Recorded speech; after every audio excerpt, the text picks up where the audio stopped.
बहुत सीधी बात है माताओं, सावधान।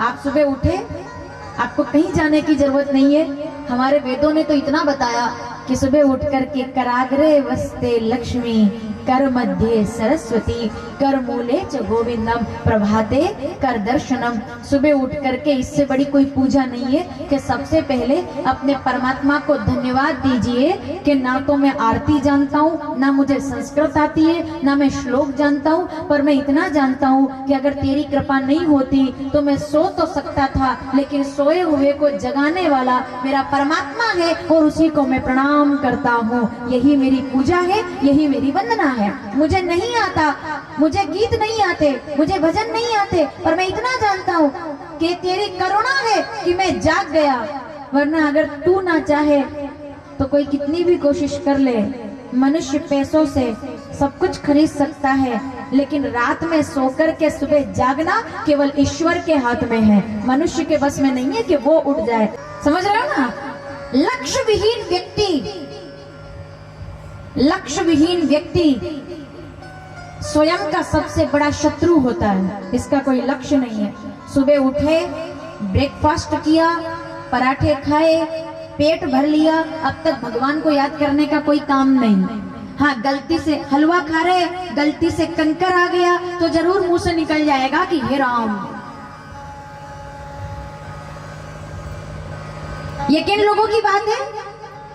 जो हम सामने बैठे, अपनी तो बात ही नहीं है ये, क्योंकि अपन तो सुबह उठ करके भगवान का नाम लेते हैं, अपन तो इतना जानते हैं। लेकिन कई लोग आपको ऐसे दिखेंगे जिनकी जिंदगी का मकसद होता है सुबह उठना और दौड़ना, भागना, बस मेहनत करना। तो ठीक है, मेहनत भी करें, हम कर्म भी करें, हम प्रयास भी करें, लेकिन वो मेहनत भी तब रंग लाएगी जब आपके ऊपर ईश्वरीय कृपा होगी। कहीं न कहीं आपको भगवान की कृपा की जरूरत किसी स्टेज पर जाकर पड़ेगी। आपका कर्म और आपकी पूजा और आपका धर्म आपके एक सुंदर जीवन का निर्माण करता है। सुबह उठ करके कराग्रे वस्त्र, क्या कितने देर लगी ऐसा करने में? आप दुर्योधन के बोलने के कारण नहीं होता, महाभारत जैसा महायुद्ध दुष्टों के बोलने के कारण नहीं होता, महाभारत जैसा युद्ध सभा में सज्जनों के मौन रह जाने की वजह से होता है। सज्जन का मौन दुष्ट के बोलने से ज्यादा खतरनाक है। इसीलिए अगर जितना पाप पाप करने से लगता है, उतना ही पाप होते हुए देख करके मौन रह जाने से भी उतना ही पाप लगता है। क्योंकि आप बोले या ना बोले, अगर आप किसी अधर्म को हो रहा है और आप उसको देख रहे हैं और आप मौन है, तो आपका मौन भी आपको अधर्म के पाले में ले जाकर खड़ा कर देगा, और उसका परिणाम बाणों की शैया है और कुछ नहीं। आपको समझ में आया? नीले घोड़े पर बैठ करके, केसरिया बाना पहन करके और पंचरंगी साफा लगा करके मौरवी नंदन और घोड़े पर बैठ करके आए हैं और कह दिया कि आप किसकी तरफ से लड़ोगे? बोले कि मैं किसी की तरफ नहीं हूँ, ना तो मैं कौरवों की तरफ हूँ ना पांडवों की तरफ हूँ।